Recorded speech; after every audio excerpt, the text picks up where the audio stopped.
started out as an ordinary day at the Bohemian Muse Lake. Bob and Kathy were in a red kayak paddling along and minding their own businesses when something went bump. All of a sudden, Kathy found herself in the lake, not knowing if she should scream or get back into the kayak. Since you're already out there, see if you can find what bumped the kayak, Bob said. Kathy heard a strange noise. That sound did not seem to scare her. She dove down under the water and followed the sound. Bob started panicking. He couldn't decide if he should move the kayak over or just stay there.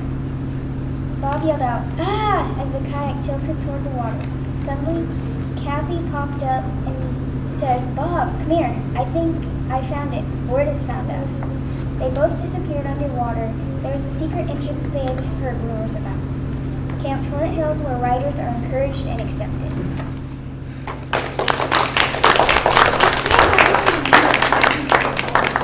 Great. Okay, next up we have Mantha, and she'll be reading a story titled The Turtle's Hair. Oh, I love this one. Once upon a time, there was a turtle named Dr. Zac Efron. He always made sure his hair was perfect and amazing. He used a special shampoo to keep it that way.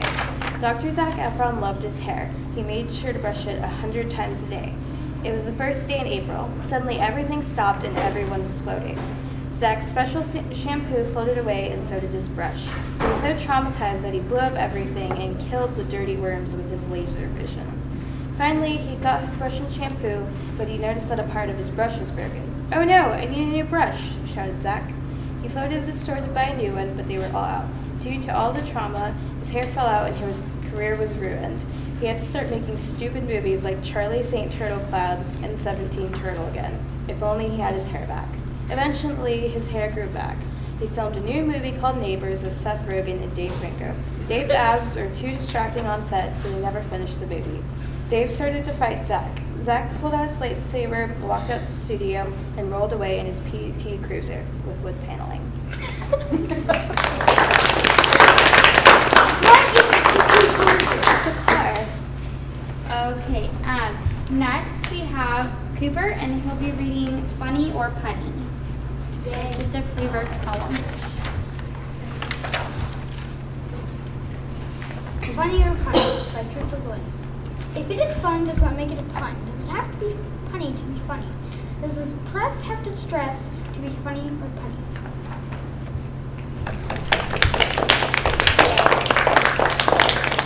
Okay, next we have Zoe reading Kansas Sweet, which is a haiku.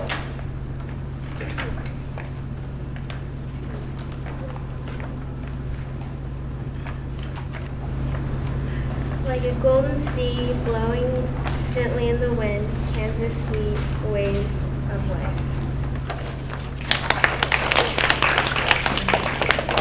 All right, and then we have Elizabeth reading Running, which is a free verse. Running is like flying on the ground, faster than the speed of light. Running is great. Okay, and then we have Zoe again. She'll be the last one, and hers is Baking. I believe that is a free verse. Oh, watching the oven with anticipation, waiting to pull the golden cupcakes out like the wheat field in the sunset of a summer evening. After it cools, putting the sweet, creamy frosting on top of the golden cupcake.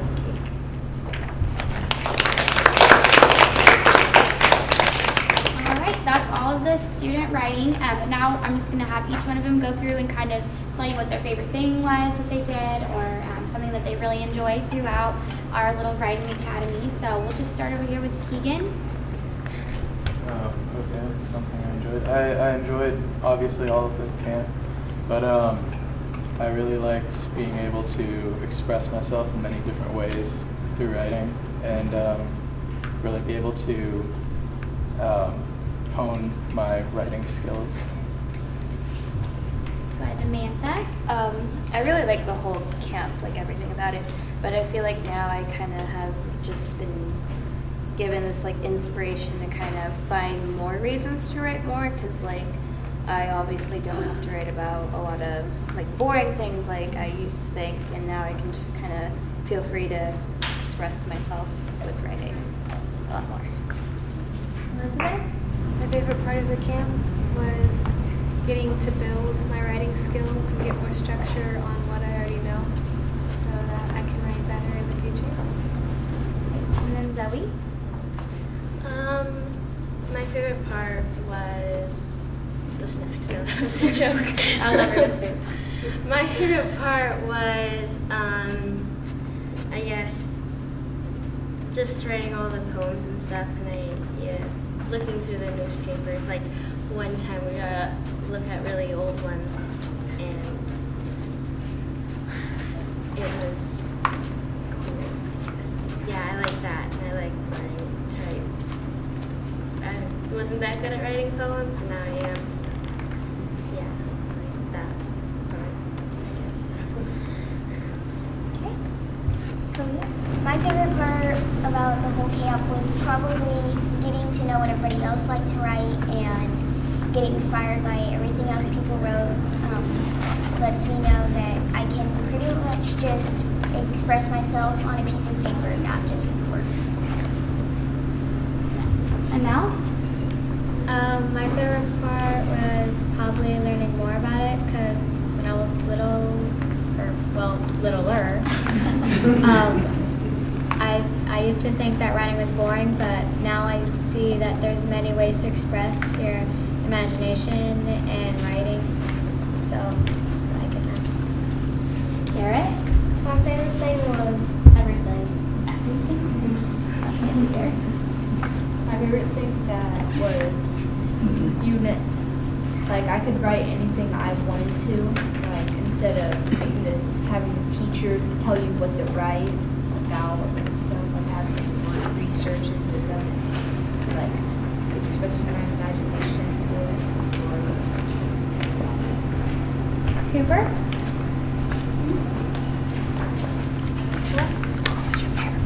Your favorite part?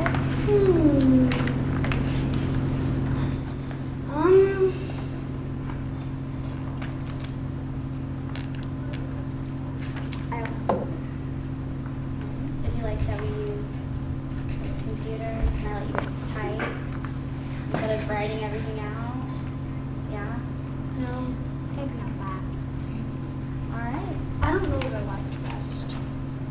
Do you have any questions for them about their experience? They got to experience a lot of great things. They went to the Wonder Schoolhouse, and they met with Dr. Waters, and they learned about time in history when that was going on. They've been with the Flint Hills Writing Project. Dr. Hoy from the English department came over and did cowboy songs for them. They've had a lot of great experiences. Before we met today for this, they've been upstairs in the May Massey archives and have seen the archives upstairs, and we've gone to the publishing part, how much it costs to publish, and those kinds of things. So they've been through the writing process from those various lenses too. So do you have any questions for them? They're all expert in writing. They are, it's true, in all areas of writing. Yeah. Was there an easier way to write, the stories or poems?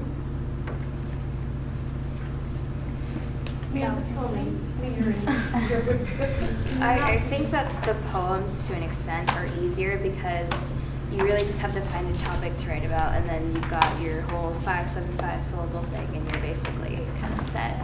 And with like writing a story, you kind of have to like think about how you want it and how you want to build it and With stuff the like that. story, you can get it done better than the poem because with the poem you want to include some structure, you want to include something, Yeah. but you don't have enough space. I'm gonna say story. Alright, so we've got some different opinions. Awesome. Anybody else? They also read a book over the 10 days, and last week when we met with Dr. Dobler, who publishes a column in the Topeka Capital Journal on children's book reviews, and they wrote reviews of the books that they read over the summer, and those reviews will be published in the Topeka Capital Journal. She's going to let me know. She said they get in a queue, and she'll let us know. She said it could be within a month or two, but I'll send an email to everyone and let you know when they're in the Topeka Capital Journal, so you'll be able to read their reviews online as well for the books that they read. I didn't read my book over 2 days. I read it over one. They had 10 days to read them. Quite a bit of time. Did everybody like their books? Yeah. No? There was some. They were told that was okay. Yes, that was a good learning experience. You don't always have to like the book, right? They were just told if they didn't like the book, they had to suggest who might like the book, Yeah. so. Very constructive criticism, not just, well, this book is horrible. So we learned about how to constructively write a critique of a book, so, yeah. And we tried to use different mediums for that. They went online, a lot of them were looking at the Amazon reviews of books, or books that they had read, as well as the Barnes & Noble reviews online, different things like that, so they could kind of see how a critique was written and see what to include and things like that. So I know a lot of them were kind of using their different tools. So, does anybody want to say anything, or does anybody have anything they're like dying to read that they didn't get to read? No. Okay. Any questions? Now that this experience is over, where will you go for inspiration for your writing? You have some ideas for I think I really like the picture thing that we did, so I think I might go outside and maybe find something that, I don't know, you could get a story out of maybe, or something like that. I think I just turn to my family because they're always having the most interesting days. Sometimes the most weird ones. Yeah. But still pretty cool. Yeah, family's good for inspirational writing. Oh yes. They all made a personal writing journal the first day, so they can continue to write in that. Yep. And on the blog will stay open, Yeah. so. They were writing, some of their writing was done obviously on like pen and paper, but then I also set up a private blog site, and that's where I would post a question or a prompt, and then they could each go in, and they had their own little username and password, and they could go in and then respond to my prompt. And so that's where we got a lot of their writing at, because for some reason they all seem to like writing or like typing everything instead of writing. So that was a good way for them to get more out, I suppose, because a lot said, I want to write more, but I can't write as quickly as I can type. So we kind of ran into that problem. So I let a lot of them type and tried to kind of mix it up like that. So and I think they really enjoyed that part. So, right? They're not Right? usually this quiet. They're fooling all of you right now. They're not ever this quiet. Well, thank you for Yes, coming. thank We you guys appreciate you for coming. Thank you And for, this is it, we're gonna miss them. yes, I know, thank you for letting me keep your kids, for 3 hours, 10 times. That was great. So, and if you guys, have any other writings or anything you want me to look at, you guys all have my email, my cell phone number. So, you can still email me or text me or call me. Okay? Impromptu pizza party. And Applaud yes, you. pizza party. We'll give you one more round of applause. Yes, one more.